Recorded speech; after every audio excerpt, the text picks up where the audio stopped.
Welcome, everyone. So we'll run through this a little quick to make up for a few minutes lost time, but welcome to the Game of Cybersecurity. So, who doesn't love a good game, right? So as someone who's pretty highly competitive, I love finding parallels between other hobbies that I have and cybersecurity or lockpicking or other of the security-related topics that I engage in.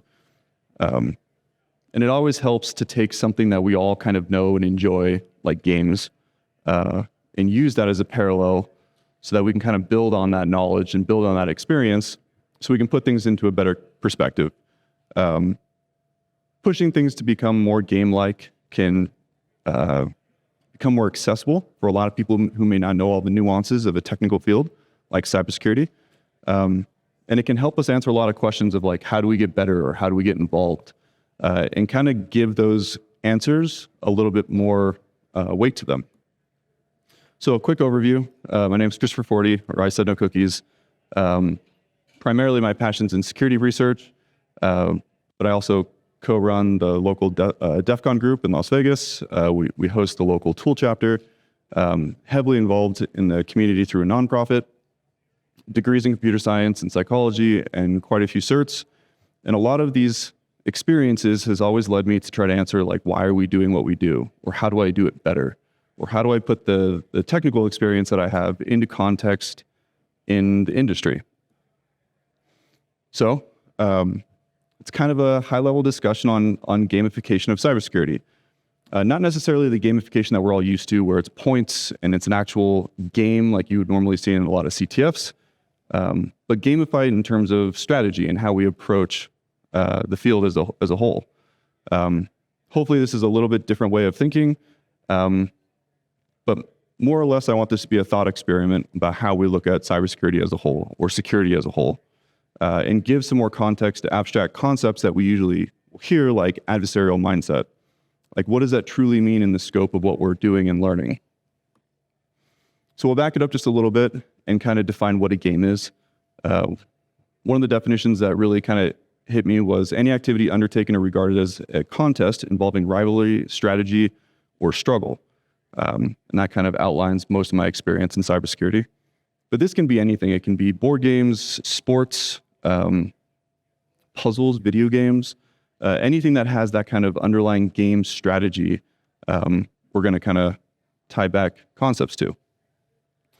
And mostly we're going to look at two different types of games. If anyone's ever read The Infinite Game by Simon Sinek, it's a phenomenal book and gives a lot of context to not only the businesses that we're in, but can be related to things like cybersecurity or things that we engage with. But we're going to look at it in kind of two different contexts. Finite games, which are played for the purpose of winning, and infinite games, which are never-ending. Infinite games typically have no agreed-upon rules, unknown number of players, and the goal is just to exist in that game. Whereas a finite, we can consider something like football, or there's a very clear-cut winner, there's very clear-cut rules, and everyone plays within the bounds of that restriction. So when we talk about things like cybersecurity, there's certain questions that people will ask us, like, how do I get into cybersecurity, or how do I get better at cybersecurity? And to me, it's almost like if someone comes up to you and is like, how do I get really good at sports? And you're like, well, it's a very open-ended question. Like, there might be fundamental fundamental things that will help you, so like fitness, and things that you probably should be good at or be capable of doing. But as a general rule of thumb, if someone's like, I want to be good at sports, or I want to get into sports, it's like, well, what kind of sport? What sport? Who are you playing against? At what level? There's all of these questions that will put it into context. Cybersecurity, I think, follows a very similar concept, which is, what kind of cybersecurity? What field do you want to get into? What challenges are you trying to solve? Who are you playing against? Are they finite games, like, maybe the security of a company, or you're contributing to the growth of an organization?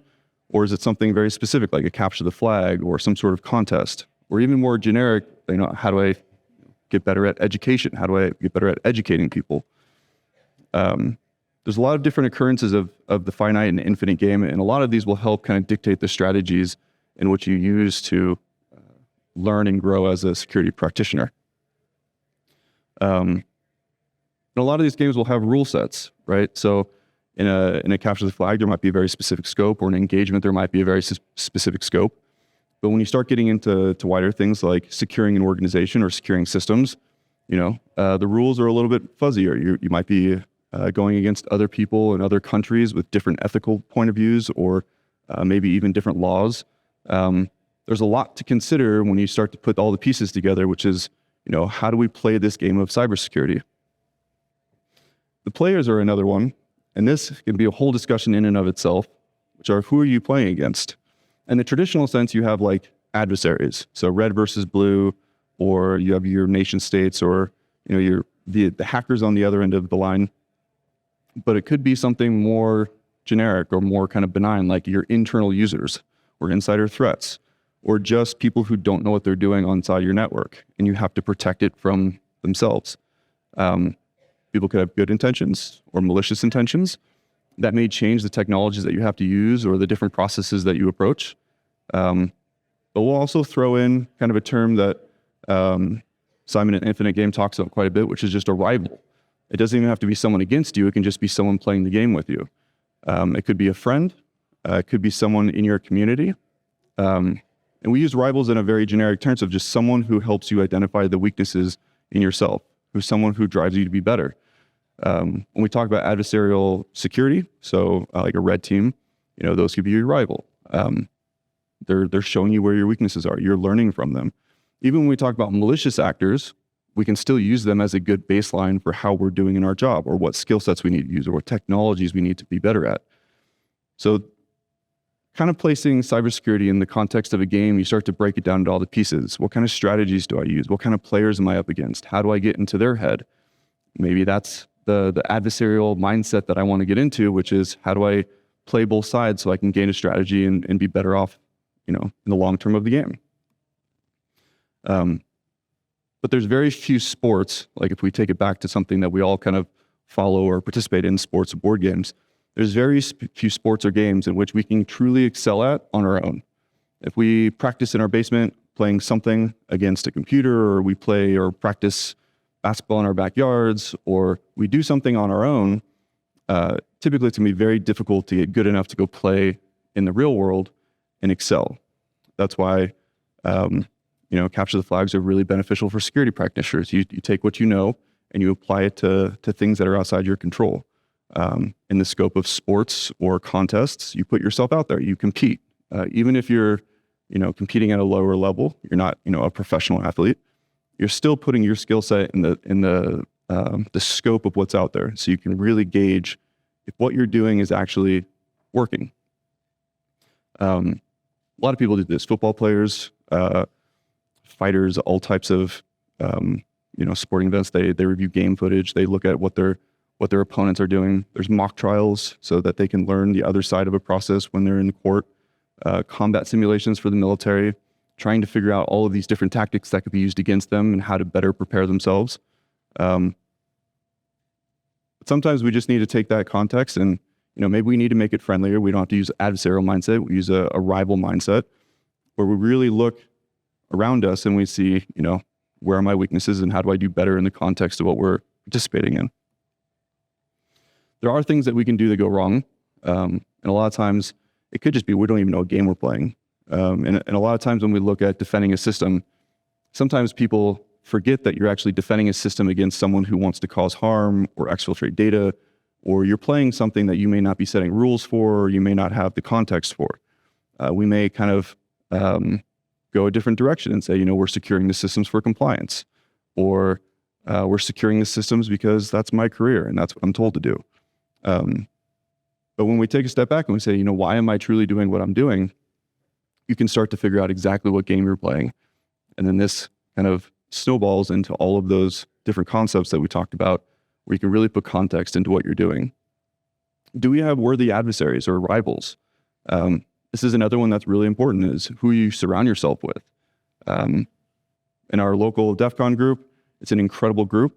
There's a bunch of people around that really show that I'm really bad at a lot of things, and it's phenomenal. So being around people who make you better is one of the best things that you can do in our field, because it can show you your weaknesses, or better, it can show you your strengths. It can show you, maybe I need to play more into this because this is something that's lacking in our community. There's improperly scoped mindsets. So we maybe know what game we're playing, but we may not know what the scope is. We may be too strict. They would never do this because it's out of scope. I've seen a lot of pen testing engagements or engagements take like social engineering out of scope because it's not a technical attack vector and they can't do anything about it. So in a lot of sense, they take these things and they scope it too narrowly. And you start to shift what game you play. You start to put different rule sets, or you start to change your strategy on a situation that may not exist. And then there's some lovely biases. We have the my side bias, kind of a self-serving view of competition. Threat bias, which is where we see a lot of people spend a lot of money for no reason, which is you focus on overly advanced threats for the most sophisticated attackers. China's not always going to be your biggest adversary attacking your system. You may have to dial it back a little bit and do some cost analysis. And then there may be like an overconfidence bias. You may have too much, you overestimate your own abilities in the scope of security. And all of these can kind of lead you to sit in this realm where, you're not playing very well because you put these constraints on yourself. You're not validating the strategy behind the concept. So we have kind of an idea of what game we're playing. And then there's always the question of, how do I improve the game? Recently, I was talking to someone and they were doing a jiu-jitsu competition. And they didn't want to go against the people who they roll with daily in the contest. They said, I'm not going to have my advantage. They're going to know exactly what I'm going to do. I have to hide some of my tactics from them. I have to change what I'm doing during the contest because I want to have like an element of surprise. So there's potential weakness in training and being around the same people week after week. So get out of your comfort zone, go meet new people, join new communities, go to conferences like this. You want to validate your approach. There's a lot of different tools and tactics to validate what you're doing, whether it's hack the box or different capture the flags, or just getting out on stage and talking about a theory that you have. You need to validate what you're doing so that you can really sit there and refine the tactics that you use and figure out if you're learning the right things or you're going in the right direction. The adversaries are always expanding, they're always evolving, they're always getting smarter, they're always using new tools. We have to do the same. So continued awareness of tactics, techniques, and procedures, being very aware of what's out there, what tools are being used against them. Threat intelligence can be a massive help for us because not only can it give it context to what's out there, but it can also prioritize your own weaknesses. If you have a weakness that you may deem as, it's not too bad, but it's being actively exploited or it's being actively targeted, maybe the priority needs to get pushed up a little bit past some of the highs and criticals. So continued awareness of what's out there is super important. Like I said, this is not a one-player game. This is a team sport. And when you're by yourself in a silo, you can miss a lot of information that really helps drive your effectiveness. And then one of my personal favorites is, parallels to other professionals or professions. There's a lot of people out there who are doing things in the scope of me versus them, or even in a business sense, maybe it's not you versus another company, but it's you maintaining your presence in a market. The tactics and the processes that they go through and the optimizations that they go through for training and reassessing their effectiveness can be very valuable to security practitioners. You can have all the certs in the world and you can be the most technically apt professional out there, but if you don't know how to use it and you don't know how to properly apply it to the challenges that are presented to you in the real world, you can be at a disadvantage.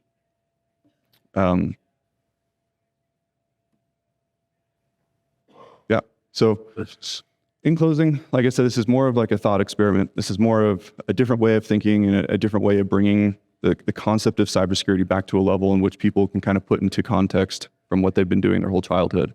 But it's important to know that you're not playing this game alone. And you want to make sure what game you're playing.